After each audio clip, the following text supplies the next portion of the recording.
Normandía, agosto de 1944. Después de casi 2 meses de feroz combate en un terreno sembrado de setos vivos, los aliados consiguen por fin empezar a cambiar las tornas de la guerra a su favor, debilitando a las fanáticas defensas nazis. Pero pronto sería obvio que los alemanes no estaban dispuestos a claudicar sin presentar batalla. A pesar de las incontables pérdidas sufridas en los enfrentamientos cuerpo a cuerpo, los soldados, los tanques y los pilotos alemanes seguían entregando sus vidas por el Führer. Fue bestial, como una manada de hombres salvajes luchando unos contra otros. Con cada palmo de terreno luchado, los aliados se acercaban más a su objetivo, hacer retroceder al general nazi hasta el río Sena, con la esperanza de acorralarlo en una trampa que diezmara sus efectivos. De ese modo, podrían seguir conquistando terreno hacia adelante y liberar el que era el símbolo de la esperanza para toda la Francia ocupada, su capital, París. Suponíamos que en cuanto liberaran la capital, la libertad volvería a reinar para todos, en todos los rincones. A gran altura sobre los campos de muerte del norte de Francia, los aviones de reconocimiento de la RAF y de las fuerzas aéreas estadounidenses capturaban en imágenes la situación tal y como se desarrollaba sobre el terreno. Durante más de 60 años, estas fotografías habían permanecido olvidadas, sus secretos ocultos hasta ahora. Por primera vez estas imágenes nos aportan una perspectiva única de los baños de sangre que hicieron falta para ganar la libertad para Europa. Esto es Grandes Batallas y esta, la liberación de París. 23 de agosto de 1944, 6 a.m. En un violento y contundente levantamiento, los ciudadanos de París toman las calles de su amada capital para luchar contra la potente Wehrmacht alemana. Desde su despacho en el Hotel Meurice de París, el general Dietrich von Kolditz, el oficial alemán al mando, recibe una escalofriante orden de Hitler.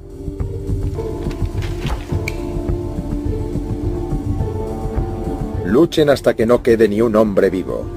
París no caerá en manos del enemigo, si no es como una montaña de ruinas. Pero cuando los aliados avanzan hacia París, von Kolditz se ve obligado a tomar una peliaguda decisión, rendirse o cumplir las órdenes del Führer. Si lo hacía, su paso a la historia sería como el hombre que había destruido la Ciudad de la Luz, una de las más bonitas del mundo. Sin embargo, 18 días después, llegaban a oídos de von Kolditz las noticias de un osado plan ideado por Hitler que supuestamente barrería de un plumazo a los aliados de Francia. 11 de la noche del 6 de agosto de 1944. Los tanques y la infantería alemana de 4 divisiones de Panzer se preparan para el primer contraataque a gran escala desde la invasión aliada de Normandía. Las órdenes eran que, por mandato expreso del Führer, se lanzara un ataque sin cuartel. Había que aplastar las líneas estadounidenses. A gran altura sobre los campos de batalla, los aviones de reconocimiento de la RAF y de las fuerzas aéreas estadounidenses capturan en imágenes la situación tal y como se desarrollaba sobre el terreno. Por primera vez, estas imágenes originales de alta resolución se han superpuesto sobre un mapa topográfico tridimensional para proporcionar una visión única de aquellos campos de muerte. Poco después de medianoche, el rugido de 190 motores diésel rompe el sepulcral silencio. Cubiertos por la espesa niebla, los tanques y la infantería alemana avanzan dispuestos a enfrentarse a las fuerzas estadounidenses dispuestas ante ellos. Para el hombre encargado especialmente por Hitler del éxito del ataque, el general Günther von Kluge, la situación estaba a punto de estallar. Durante 7 semanas, desde el día D cuando los aliados invadieron las playas de Francia, el general había permanecido a la defensiva, tratando de reforzar todo el frente occidental con divisiones cortas de efectivos. Aunque los aliados progresaban, los alemanes les hacían pagar caro cada paso que daban. Pero esta penosa batalla costó a los alemanes más de lo que podían asumir. La enorme superioridad numérica aliada en cuanto a efectivos, máquinas y sobre todo apoyo aéreo estaba empezando a marcar la diferencia. Por muy tenaz que fuera su resistencia, los alemanes estaban cayendo abatidos en los ataques sin tregua por tierra y por aire. Pero todo eso estaba a punto de cambiar. El 24 de julio las tropas estadounidenses del general Omar Bradley lanzaron la Operación Cobra, bombarderos y tanques de potencia devastadora se concentraron en un estrecho frente que abrió una brecha en la línea alemana y permitió a los estadounidenses internarse en territorio enemigo. 7 días después, el tercer ejército del general Patton toma la ciudad de Avranches, la puerta a la Bretaña francesa, y fuerza a las tropas alemanas a una precipitada retirada. Ahora, con las fuerzas alemanas que quedaban en Bretaña acorraladas en los puertos principales, Patton vuelve su atención hacia el este, amenazando con flanquear completamente el resto de tropas de von Kluge en Normandía. Entre el día D, el 6 de junio, y la ruptura del cerco a mediados de junio, los alemanes habían defendido el territorio de acuerdo con los deseos de Hitler, hasta el último hombre y la última bala. Todo el que retrocedía se metía en problemas, y haciéndolo comprometían a un gran número de efectivos y causaban miles de bajas. Las pérdidas de hombres, equipamiento, tanques y todo eran inmensas, y a mediados de julio el ejército alemán apenas se tenía en pie. Bajo la presión de Hitler, von Kluge activa su plan para el contraataque. Bajo el nombre de Operación Lüttich, el plan contemplaba avanzar hacia el oeste, romper la línea aliada, recuperar Avranches y aislar al ejército de Patton en el sur.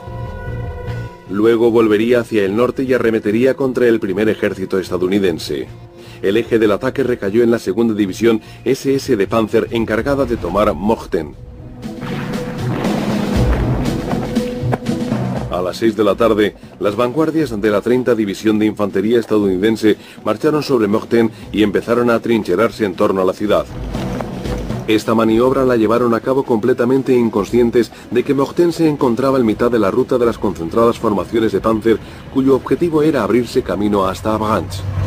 Les habían comunicado que Mochten era el lugar ideal para que la 30 División de Infantería se tomara un merecido descanso.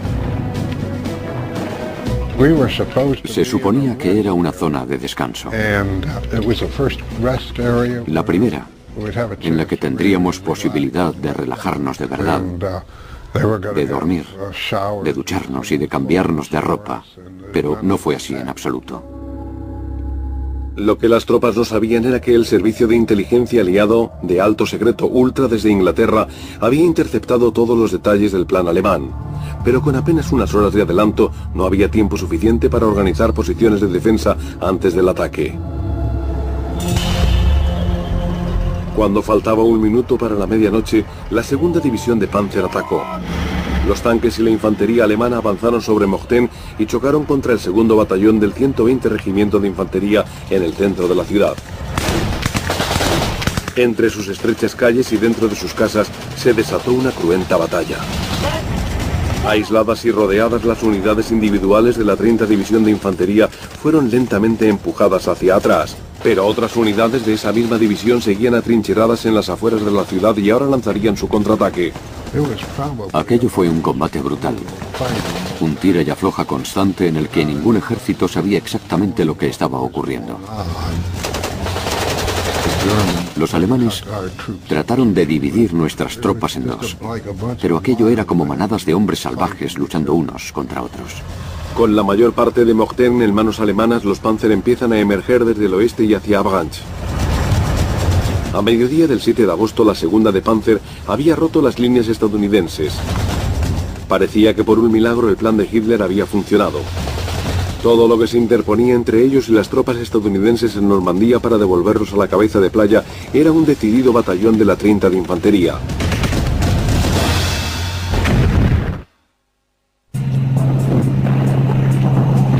Mediodía del 7 de agosto de 1944. En un osado plan bautizado como Operación Lüttich, los tanques de la segunda división SS de Panzer habían asolado la ciudad de Mochten y avanzado 11 kilómetros hacia el interior de las líneas estadounidenses. Si lograban atravesar, aislarían el tercer ejército de Patton y abrirían una brecha en las fuerzas aliadas en Normandía. La Operación Lüttich fue una estrategia magnífica para arrebatar la iniciativa a los aliados, sobre todo a los estadounidenses. Era una locura, tan descabellado que funcionó. Además, los generales alemanes estaban igual de locos y por eso, aunque brevemente, fueron capaces de sitiar a los aliados y robarles la ventaja. Todo lo que se interponía en el camino del veloz avance alemán eran unas cuantas compañías desperdigadas y un solo batallón de la 30 División de Infantería.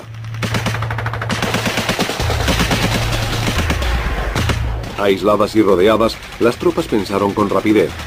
Actuando como observadores de artillería, descargaron una aniquiladora lluvia de plomo y acero contra el ejército alemán.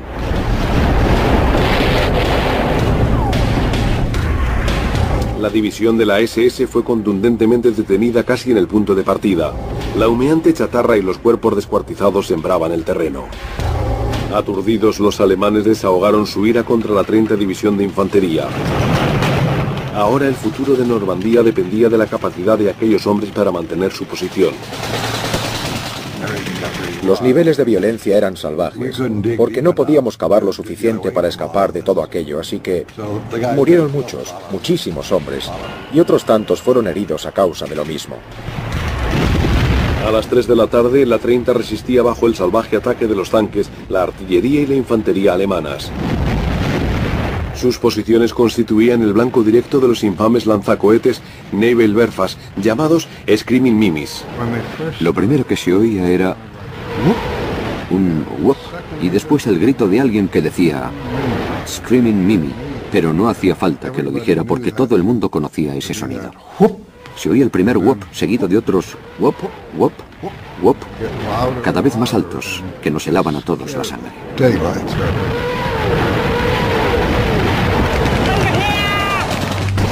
A lo largo de aquel día, la 30 prosiguió con su letal fuego de ataque. Mientras se incrementaban las bajas, los oficiales de asistencia en combate aguantaban el acoso de la torrencial tormenta de plomo y acero. Saltabas y te las componías para llegar sano y salvo por la cuenta que te tenía a ti y a tu compañero en el suelo. Había muchos francotiradores, así que era difícil cubrirse uno a otro. Si un francotirador disparaba, solía acertar. Eso no nos permitía quedarnos mucho tiempo en un mismo sitio. Saltábamos de vez en cuando para despistarles de su objetivo, pero es que estaba todo cuajado de ellos. Al final solo quedaba avanzar y seguir adelante como pudieras. Había compañeros a los que podías ayudar y a otros no. Los hombres de asistencia en combate hicieron un trabajo encomiable. Tuvieron que ver heridas horrendas. Hablé con uno de ellos en su primer día y me dijo que estaba preparado para ver sangre y de todo, pero que, aún así, había vomitado 17 veces. A lo largo de la noche, los alemanes persistieron en su empeño de romper las defensas estadounidenses, pero la 30 se mantuvo firme. Incluso en mitad de aquella carnicería, algunos granaderos de la SS seguían luchando con total desprecio por el peligro que les rodeaba. Nos adentramos en una de aquellas parcelas y llegué al borde de un seto vivo, donde me encontré con un alemán a unos 20 metros de distancia, que me dejó atónito. Estaba delgado como un palillo y debía de medir entre 1,90 y 2 metros. Llevaba una camisa rosa brillante. Se había quitado la túnica. La había extendido frente a él y tenía un cigarrillo en la comisura de los labios. Estaba disfrutando del momento, disparando a su alrededor con la ametralladora. Era increíble. Disparamos un par de veces, pero nadie le dio. Entonces recogió la capa y el casco, saltó por encima de la pared de piedra y se fue. Fue lo más sorprendente que presencié en toda la guerra. La batalla se prolongó 3 días más, con el ejército alemán bombardeando sin piedad por el potente fuego aéreo aliado. Completamente destrozados, los Panzer dejaron de avanzar. La operación Lüttich había fracasado y junto con ella el sueño de Hitler de hacer retroceder a los invasores hasta el mar. Por cada hora que el ejército alemán seguía presentando resistencia, más vidas y máquinas irreemplazables se perdían. Nos reunimos para decidir qué hacer. El comandante, que estaba herido, dijo que debíamos huir. Yo dije que no podíamos, que las órdenes eran resistir a toda costa. Para los aliados, la cronología de estos acontecimientos no pudo ser más favorable.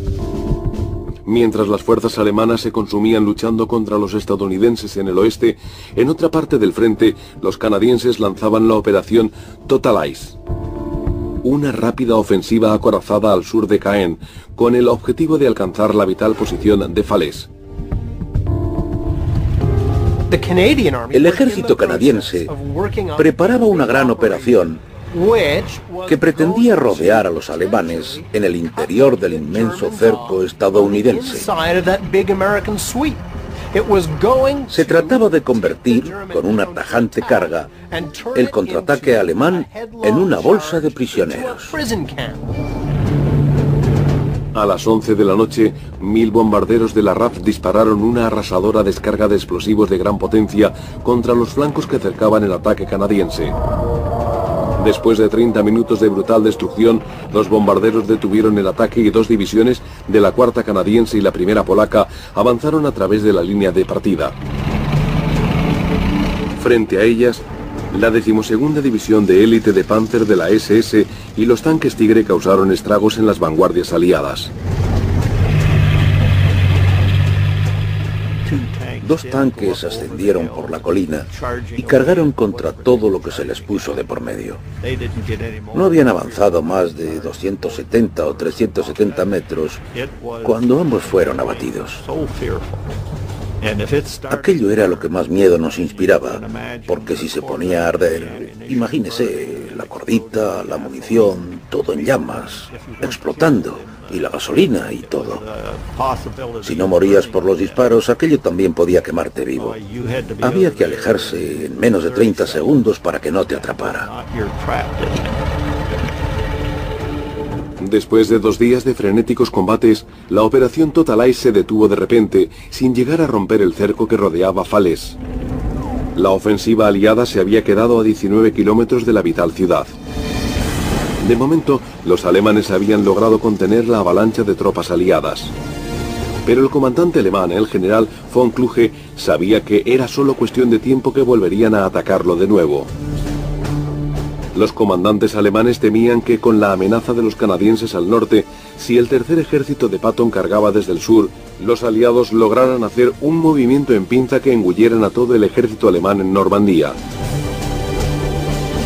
Si eso ocurría, más de 150.000 tropas avezadas en la lucha podrían enfrentarse a la aniquilación.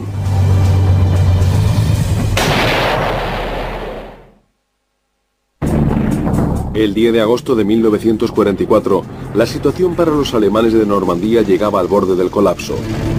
La operación Lüttich, la última baza de Hitler para aplastar al enemigo, había fracasado con infinitas bajas.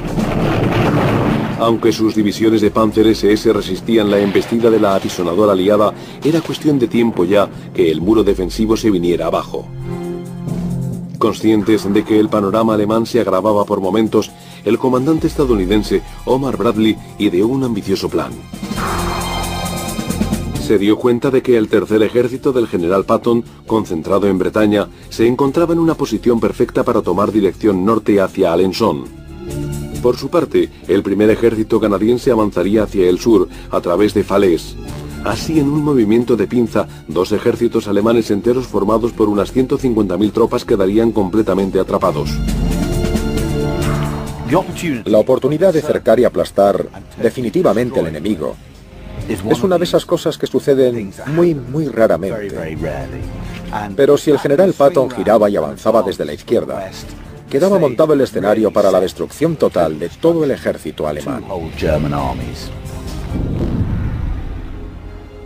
La maniobra en pinza estableció la ciudad de Argentan como el punto donde se reunirían los 2 ejércitos. Aquí sería donde se cerraría el círculo y donde caerían los alemanes. Se había iniciado la cuenta atrás hacia el golpe certero final. A las 7 de la mañana, los tanques y vehículos motorizados del 15º Cuerpo del Tercer Ejército se pusieron en marcha. Patton estaba ávido por entrar en acción y condujo a sus tanques hasta el límite. No perdió ni un minuto, le urgía lanzar el ataque. Ante la débil posición alemana, las fuerzas de Patton rompieron con facilidad las líneas enemigas. Ciudad tras ciudad fueron tomando todas. Estábamos encantados, pero no las teníamos todas con nosotros, porque estábamos tras las líneas enemigas, pero los franceses no debían tener ni idea. Si la tenían, los franceses sabían que estaban allí. Por fin, después de 4 largos años de ocupación, el sonido de las pistolas no les daba miedo. Empezamos a oír disparos de pistolas, de cañones, de artillería, de tanques, también de armas más pequeñas. Cada vez había menos soldados alemanes por la calle. A medida que nos acercábamos a la ciudad, veíamos las calles llenarse de civiles.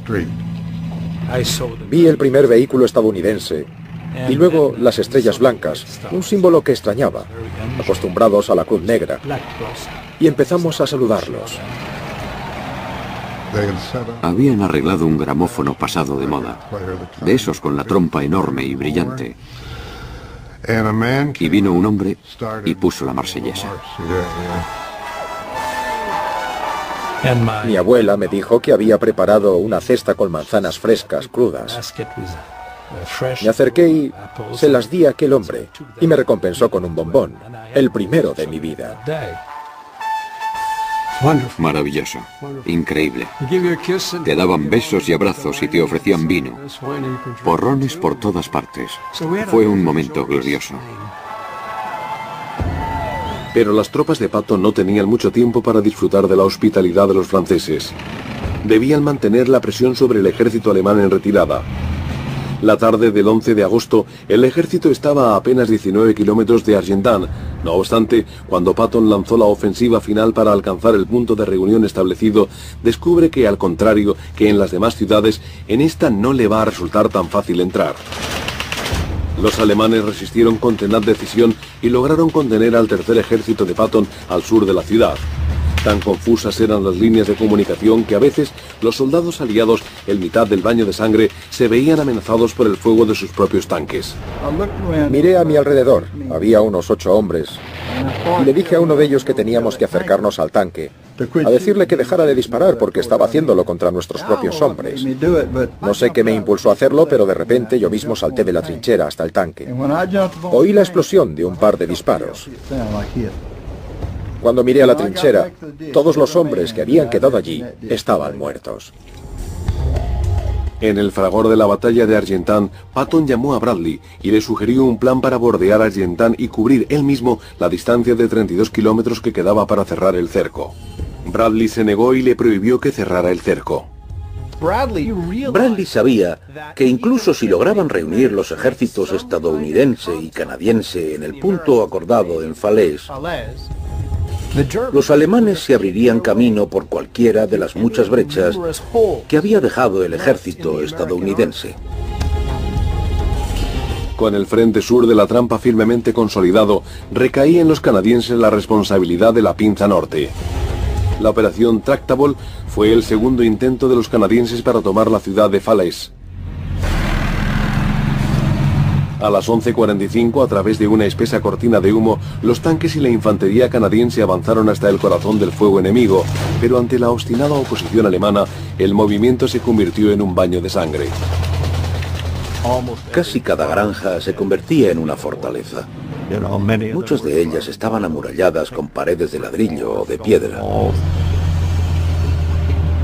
Disparábamos contra sus posiciones con la esperanza de que, acertáramos o no, la infantería tuviera una posibilidad de acercarse a ellas sin ser disparados. El 16 de agosto, la segunda división canadiense logró llegar hasta las afueras de Falaise.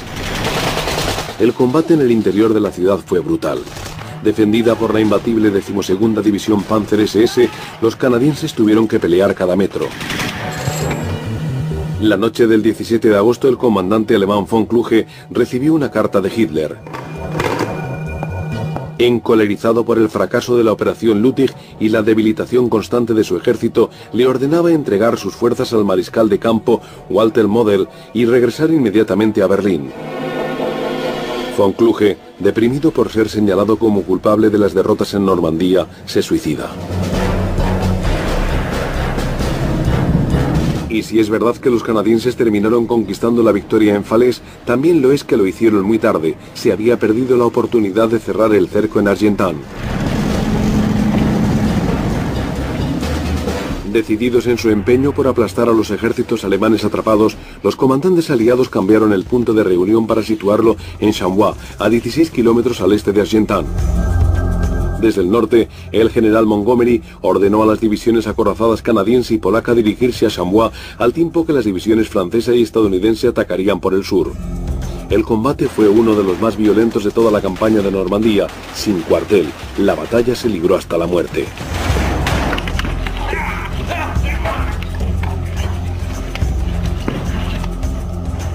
Atrapados en un cinturón que no dejaba de ceñirse hora tras hora, los comandantes alemanes disponían de una brecha de apenas 16 kilómetros para escapar con sus 150.000 tropas.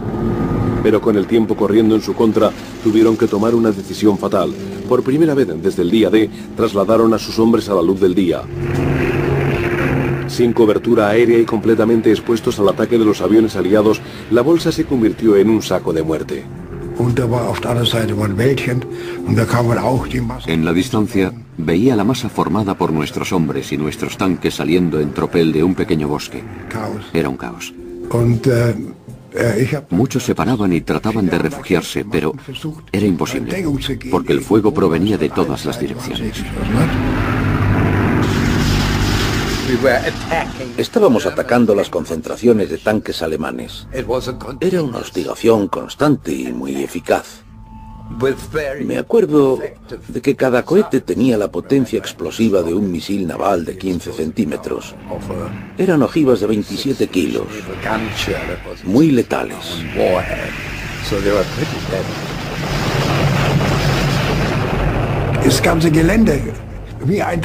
Toda la zona era un embudo. Venían de todas partes, en masa. Miles y miles de soldados alemanes convergiendo en un puente. A pie, a caballo. Dejaban a los heridos atrás. No podían detenerse ni un segundo. Había que dejarlos allí. No era posible ayudarlos.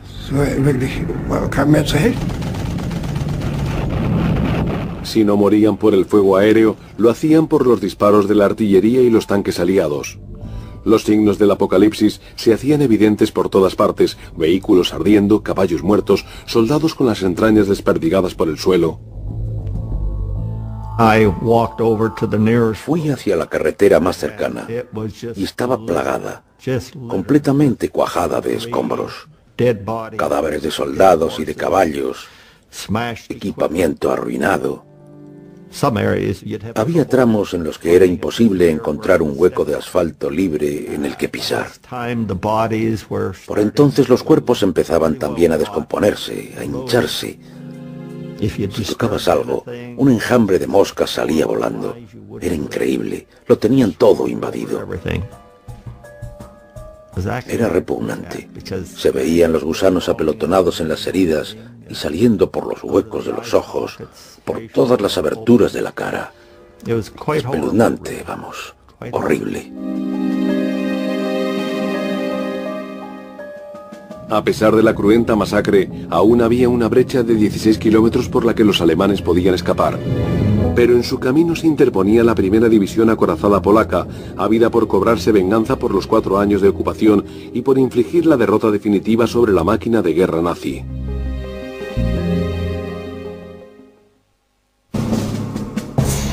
El 19 de agosto de 1944, los aliados daban una vuelta más de tuerca y exprimían la última gota de sangre a las fuerzas alemanas junto a la ciudad de Falaise, en Normandía. En una osada maniobra en pinza, habían anudado la soga y atrapado a 2 ejércitos alemanes compuestos por 150.000 tropas con sus correspondientes equipos. Alrededor de este caldero hirviendo de hombres y máquinas tratando desesperadamente de escapar, se oía el rugido de los Typhoon, de la RAF, que a su paso descargaban bombas y cohetes. Sobrevolando la carnicería, los aviones de reconocimiento captaban en imágenes la acción que se desarrollaba a sus pies. Por primera vez, estas imágenes originales de alta resolución se han superpuesto sobre un mapa topográfico tridimensional para proporcionar una visión única de aquellos campos de muerte. Pero mientras la sangría continuaba en la bolsa de Falaise, a 112 kilómetros al este, otra batalla estaba a punto de estallar. En la mañana del 19 de agosto, la resistencia francesa y los ciudadanos de París se levantaron y atacaron a sus opresores nazis en las calles de la ciudad. durante 10 días habían estado observando a los aliados machacar a las fuerzas alemanas en el oeste. Sentían que la libertad estaba cerca de ser una realidad, pero para la cronología del plan aliado el levantamiento suponía un gran problema. Cuando la liberación pareció inminente, todos los miembros de la resistencia francesa quisieron asegurarse de que París terminaba bajo el control del propio grupo de la resistencia de su conveniencia. El resultado de aquello fue un rápido e inoportuno levantamiento en París, cuando los aliados occidentales apenas podían ocuparse de él. Pero los franceses no podían esperar. Tomando la iniciativa del combate, la resistencia atacó y tomó la prefectura de policía. Por toda la ciudad se colocaron carteles instando a la ciudadanía a levantarse contra el opresor. Por primera vez en 4 largos años de ocupación, los hombres y mujeres de la calle se cobraban su venganza sobre las patrullas y posiciones alemanas. Pero todo pendía de un hilo. Era imprescindible que los aliados sometieran a los alemanes y volvieran en su ayuda. Entretanto, a eso de la 1 de la madrugada del 20 de agosto, los 2 ejércitos alemanes atrapados en la bolsa de Falaise se disponían a atravesar las líneas aliadas y salir de la trampa. Todo cuanto los separaba de la libertad al este era la primera división acorazada polaca de Mont Ormel. Ahora correspondía a las fanáticas SS liderar la escapada y salvar a sus camaradas. Para los alemanes era esencial reabrir la bolsa en la que sus ejércitos habían quedado atrapados en Falaise.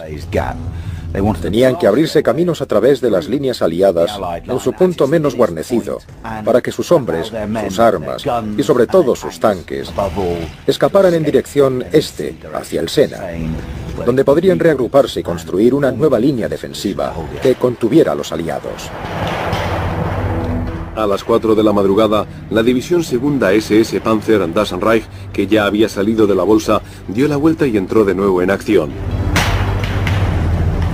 Veteranos del Frente Rudo, la misión de la división Das Reich era desplazar a 1.500 obstinados polacos de su posición de mando de Mont Ormel. Cuanto más tiempo tuvieran refrenados a los polacos, más parte del ejército alemán podría escapar. La lucha fue encarnizada por ambas partes. Cuando nos trasladamos para defendernos contra la segunda división de la SS, se desató un combate feroz. Perdimos la mitad de nuestro regimiento en 45 minutos, 26 tanques. Nos atacaron los tanques alemanes. Uno de ellos pasó por encima de uno de nuestros hombres de infantería. Mientras lo aplastaba, el tanque era alcanzado por la artillería y salió ardiendo. Los gritos eran insoportables. No pudimos hacer nada.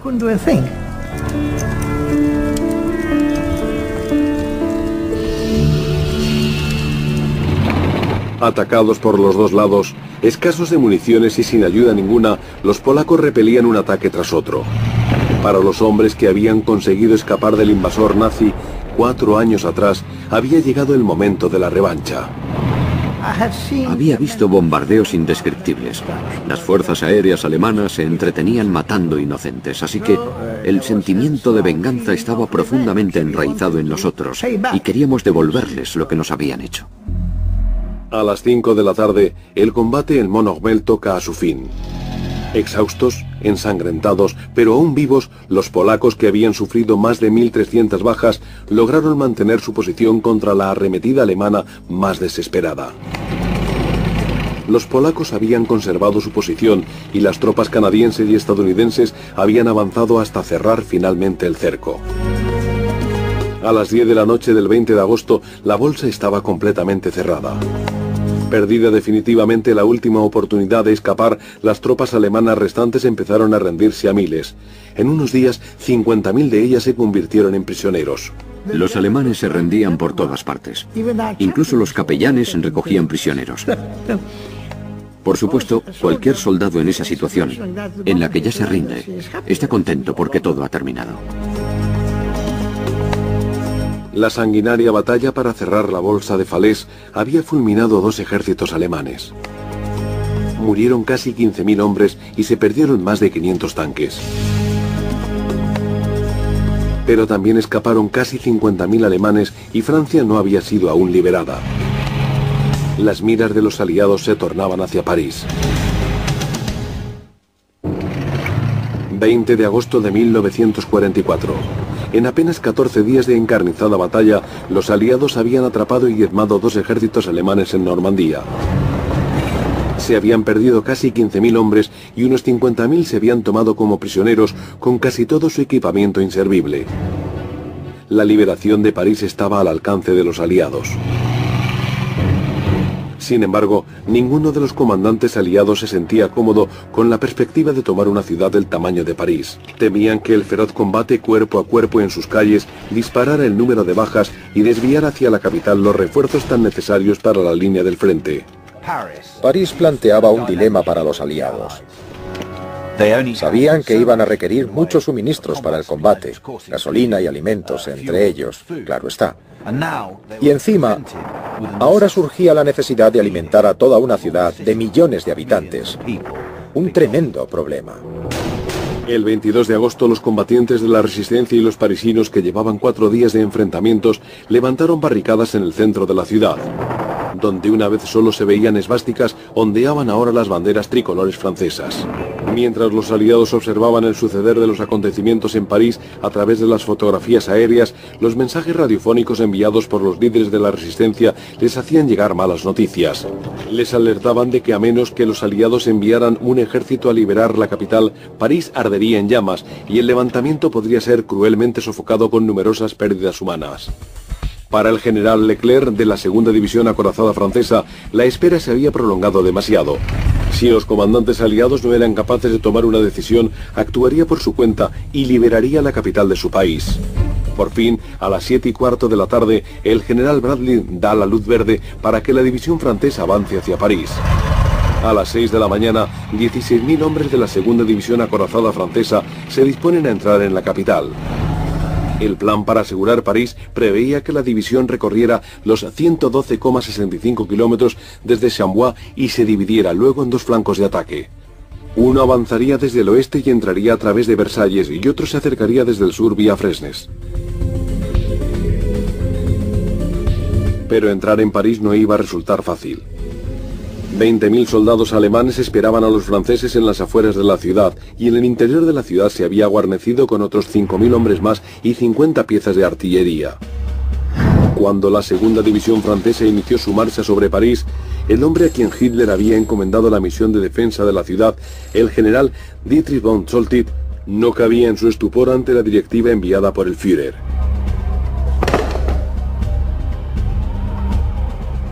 París no caerá en manos del enemigo, si no es como una montaña de ruinas. Hitler quiere verla reducida a ruinas.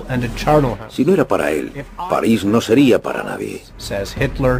Así, el comandante alemán en París se enfrenta a la disyuntiva de obedecer las órdenes de Hitler y destruir París, una de las ciudades más bellas del mundo, o marcharse. A las 7 en punto de la mañana del 24 de agosto, la pinza sur de los tanques de Leclerc llega a las afueras de París. Habíamos recorrido 112 kilómetros en un día y a toda velocidad. Estábamos agotados. Si avanzábamos de noche donde sea que fuésemos, estábamos toda la noche andando y al día siguiente atacábamos. Pero tras la carga contra los barrios periféricos de la capital, los franceses tenían que encontrar el camino hacia el interior. Era difícil. Los alemanes sabían que íbamos a entrar, así que habían dispuesto maquinaria antitanque, morteros y francotiradores por todas partes. Los alemanes se quemaban a lo bonzo. Tenían fortines y de todo, y teníamos que expulsarlos. Fue un combate muy embravecido, muy difícil. La violenta lucha por romper las defensas y llegar hasta la ciudad se prolongó durante todo el día. Uno de los comandantes de los tanques llevaba la cabeza por fuera y una bala de mortero cayó encima y se la arrancó de cuajo. Y también mató a otros 2 miembros del equipo. A las 6 de la tarde del 24 de agosto se rompían por fin las defensas y un pequeño grupo de tanques se abría paso hasta el interior de la ciudad. La población estaba absolutamente fascinada con el hecho de que las tropas francesas entraran a liberar el país. Estaban maravillados, no podían creérselo. Pero en su deseo por dar la bienvenida a sus liberadores, los parisinos se ponían en peligro a sí mismos. Una señora salió de su casa y nos ofreció algo de beber. Le dijimos, bueno, si es tan amable. Entonces entró y volvió a salir con un vaso de agua. En ese momento, una bala de mortero le cayó encima. La mató en el acto. A las 8 de la tarde, guiados por los ciudadanos y los combatientes de la resistencia, una pequeña columna se abría camino a través de los bulevares de París y ponía rumbo al Hotel de Ville, sede del ayuntamiento. Lentamente, los alemanes eran obligados a retroceder y el ayuntamiento anunció que la segunda división ocupaba ya el centro de la ciudad. Las campanas de todas las iglesias de París redoblaron al unísono para celebrar la llegada de las primeras tropas francesas a la capital después de 4 años. Ordenaron que tocaran todas las campanas de París. Y cómo no, la de Notre Dame, las del Sagrado Corazón y todas las grandes campanas de todas las parroquias. Fue fantástico. No tengo palabras para describirlo.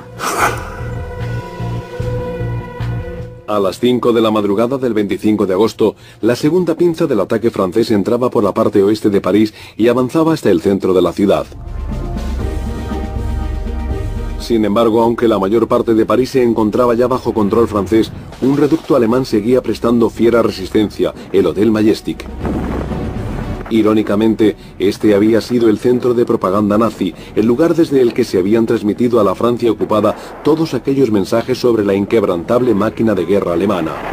Por fin, el hotel fue tomado y desestructurada toda la defensa organizada alemana. 3 de la tarde, momento para la marcha de von Choltitz. Desobedeciendo las órdenes del Führer, se rinde al ejército francés, salvando con ello a París de la destrucción. París es la capital de nuestro país, y suponíamos que en cuanto liberaran la capital, la libertad volvería a reinar para todos, en todos los rincones. Después de 4 horribles años de sometimiento al yugo de la ocupación nazi, los parisinos dieron la bienvenida a sus liberadores con euforia. La población civil nos rodeaba. No podíamos movernos. Las mujeres, las chicas nos besaban y nos abrazaban. Fue maravilloso estar vivo en París aquel día. El 29 de agosto, y para anunciar al mundo que París era libre, los aliados celebraron la liberación con un sonado desfile triunfal por la ciudad. La 28 División estadounidense fue elegida para representar a los aliados y el honor de encabezar el desfile recayó en los hombres de la segunda División francesa acorazada. Lo mejor de mi vida, de todo lo que me ha pasado en la vida, fue estar allí, en la capital de Francia, como francés. El momento de toda una vida. Pero para los hombres de la 28 División del ejército estadounidense no había tiempo para más celebraciones. En cuanto terminó el desfile, tuvieron que volver de nuevo a la acción. La liberación de París fue cara, sobre todo en términos de bajas civiles. Murieron casi 1.500 parisinos y más de 3.000 fueron heridos. La segunda división acorazada francesa sufrió 130 muertes y 319 heridos. Pero fue la guarnición alemana la que registró un número mayor de pérdidas, casi 3.000 muertos y alrededor de 5.000 heridos. No obstante, para todos y cada uno de los franceses mereció la pena el precio pagado para la liberación de su capital. En lo que a nosotros como franceses respecta, le digo que para cualquier francés fue la mayor alegría experimentada en la vida. La batalla de Normandía había terminado y se había saldado con una gran victoria aliada. Del mismo modo que los ejércitos de Hitler fueron derrotados en el frente oriental, sus tropas al oeste de Francia cayeron como un solo cuerpo. Pero aquello no era el fin. Las fuerzas nazis seguirían presentando cruel batalla. París había sido liberado, pero aún quedaba mucho para la batalla de Berlín.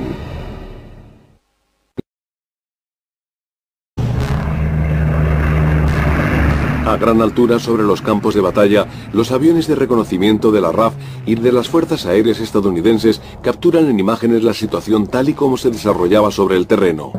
Por primera vez, estas imágenes originales de alta resolución se han superpuesto sobre un mapa topográfico tridimensional para proporcionar una visión única de aquellos campos de muerte. Poco después de medianoche, el rugido de 190 motores diésel rompe el sepulcral silencio. Cubiertos por la espesa niebla, los tanques y la infantería alemana avanzan dispuestos a enfrentarse a las fuerzas estadounidenses dispuestas ante ellos. Para el hombre encargado especialmente por Hitler del éxito del ataque, el general Günther von Kluge, la situación estaba a punto de estallar. Durante 7 semanas, desde el día D cuando los aliados invadieron las playas de Francia, el general había permanecido a la defensiva, tratando de reforzar todo el frente occidental con divisiones cortas de efectivo. Todos los rincones. A gran altura sobre los campos de muerte del norte de Francia, los aviones de reconocimiento de la RAF y de las fuerzas aéreas estadounidenses capturaban en imágenes la situación tal y como se desarrollaba sobre el terreno. Durante más de 60 años, estas fotografías habían permanecido olvidadas, sus secretos ocultos hasta ahora. Por primera vez estas imágenes nos aportan una perspectiva única de los baños de sangre que hicieron falta para ganar la libertad para Europa. Esto es Grandes Batallas y esta, la liberación de París. 23 de agosto de 1944, 6 a.m. En un violento y contundente levantamiento, los ciudadanos de París toman las calles de su amada capital para luchar contra la potente Wehrmacht alemana. Desde su despacho en el Hotel Meurice de París, el general Dietrich von Holditch, el oficial alemán al mando, recibe una escalofriante orden de Hitler.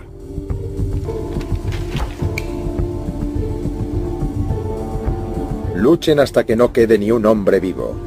París no caerá en manos del enemigo, si no es como una montaña de ruinas. Pero cuando los aliados avanzan hacia París, von Holditch se ve obligado a tomar una peliaguda decisión, rendirse o cumplir las órdenes del Führer. Si lo hacía, su paso a la historia sería como el hombre que había destruido la Ciudad de la Luz, una de las más bonitas del mundo. Sin embargo, 18 días después, llegaban a oídos de von Holditch las noticias de un osado plan ideado por Hitler que supuestamente barrería de un plumazo a los aliados de Francia. 11 de la noche del 6 de agosto de 1944.